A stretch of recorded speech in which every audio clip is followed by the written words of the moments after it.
Alexander's empire did not break apart because the map was simply too large. It broke because he died in 323 BCE without a clear adult successor or stable transfer system. His death in Babylon turned a military superstate into a succession battlefield almost immediately, because the empire depended heavily on one man's authority. Alexander died at age 32 after an illness that lasted around 10 days, and ancient sources still disagree over what actually killed him.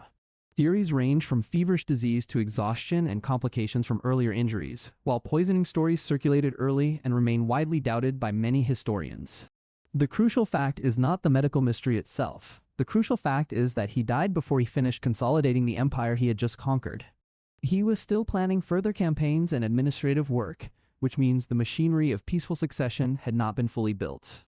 That weakness became fatal because Alexander left behind royal blood, but not a universally accepted ruler who could command instant obedience. His half-brother Aridaeus, later Philip III, had the right bloodline, but was not considered capable of ruling independently. His wife Roxane was pregnant, but the child had not yet been born, so the empire had a future possibility rather than a functioning heir. Later tradition loves the phrase that Alexander left the empire to the strongest, but the evidence behind that line is far less secure than popular retellings suggest. Some accounts imply he could barely speak near the end, while another tradition emphasizes that he handed his seal ring to Perdiccas. Even if the famous phrase was reported in antiquity, it solved nothing. At most, it captured the brutal logic of the crisis already forming around his bed.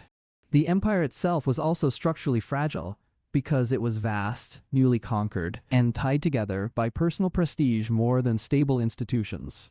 Alexander's realm stretched from the Balkans and Greece through Egypt, the Levant, Mesopotamia, Persia, and into Central and South Asia. Much of that territory had been subdued only recently, with local elites defeated, absorbed, or replaced, while garrisons still leaned heavily on Alexander's reputation. His top commanders also controlled loyal troops of their own, which meant the men closest to imperial power already had the means to become regional rulers. As long as Alexander lived, that arrangement held because one uniquely charismatic conqueror stood above rivalries and commanded the final loyalty of the army. The moment he vanished, every buried tension sharpened at once. Macedonian versus Asian interests, satrapal disputes, aristocratic rivalries, and competing claims to legitimacy. The first real breakdown happened in Babylon almost immediately after his death, when the senior officers met to decide what came next. Meleager backed Aridaeus as king at once, while Perdiccas and others preferred waiting for Roxane's unborn child and ruling through a regency. The rank and file, especially infantry elements, pressed their own views as well, and the dispute moved dangerously close to civil war inside the imperial center. What emerged was not a solution but a compromise too unstable to last. Aridaeus was recognized as king, and Roxane's unborn child would share the throne if the child turned out to be male. That child became Alexander IV, while Perdiccas emerged as the central power broker and effective regent behind the double monarchy. This is why historians can say the dream of unity effectively died with Alexander, even though the wars that followed lasted for decades. The empire still existed on paper, but the logic holding it together had changed from obedience to one ruler into bargaining among armed factions. The next move was the partition of Babylon, which distributed satrapies among leading commanders in an attempt to prevent immediate collapse. That settlement bought time, but it also formalized the regional power bases of the men who would later fight one another across the empire. Each commander now had land, revenue, troops, and ambition. The imperial machine was becoming a federation of armed interests instead of a single monarchy. Signs of weakening authority appeared far beyond Babylon. In Greece, news of Alexander's death helped trigger the Lamian War against Macedonian control. Athens and its allies tried to break free, and although Antipater crushed the revolt, the uprising showed how quickly fear of Alexander had begun to fade. In the east, Greek mercenaries and other forces also started abandoning posts or moving on their own terms rather than waiting for firm imperial direction. Those reactions reveal a hard truth about the empire. Many regions had been held more by Alexander's prestige than by deep institutional integration. Perdiccas tried to keep unity alive by ruling in the name of the two kings, but regency was always a dangerous position. He had enormous responsibility without full royal legitimacy, and every other major commander understood that he was not the king, only the strongest caretaker available. That meant his power depended on balancing rivals who had governed provinces, led armies, negotiated with monarchs, and nurtured ambitions of their own. The crisis became even more revealing when Ptolemy seized Alexander's body.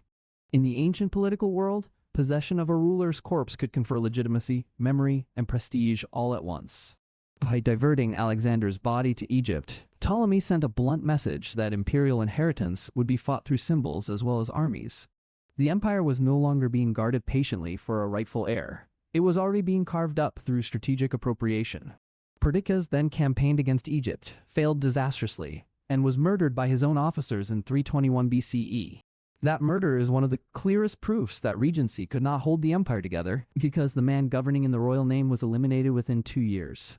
A new settlement at Triparadisus redistributed authority again, with Antipater taking the regency, but that fix was also temporary.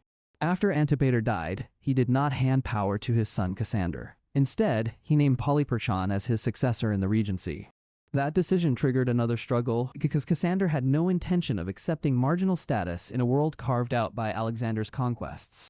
Olympias, Alexander's mother, entered the conflict too, and the royal house became even more exposed to violence. Philip III, Aridaeus, and his wife Eurydice were killed in 317 BCE, which removed yet another possible center of dynastic legitimacy. Alexander IV, the posthumous son of Alexander and Roxane, remained symbolically powerful because he represented the strongest blood claim to the empire. That is precisely why he was dangerous to men trying to rule independently. Cassander eventually had Roxane and Alexander IV murdered, usually dated to 310 or 309 BCE, extinguishing the clearest path to preserving the Argad line. Once the most legitimate heir was dead, the fiction that the great generals were merely caretakers became harder to maintain. The wars of the successors, the Diadochi, continued for decades, and some figures still fought in the language of imperial unity. Eumenes offered one of the strongest cases for keeping the empire under the royal house, yet he was defeated and executed. Antigonus Monophthalmus came closest to reassembling large parts of Alexander's empire and became the greatest threat to the other rivals. Coalitions formed against him, and when Antigonus and his son Demetrius adopted royal titles, the old pretense of one united monarchy weakened even further. The other major rulers soon claimed royal titles too, which showed that partition was no longer a temporary emergency arrangement.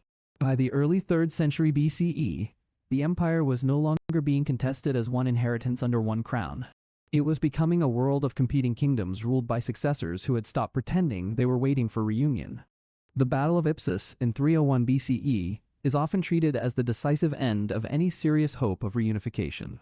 Antigonus was killed there, and with him died the strongest realistic chance that one successor might rebuild Alexander's empire as a single state. What emerged instead was the Hellenistic world of durable regional kingdoms. The most important of those were the Ptolemaic kingdom in Egypt, the Seleucid Empire in Asia, and the Antigonid kingdom in Macedon. Lysimachus also held major territories for a time, especially in Thrace and Western Asia Minor, before later defeats reshaped the balance again. So the collapse happened quickly for several reasons at once. Alexander left no uncontested adult heir. The empire depended heavily on his personal authority.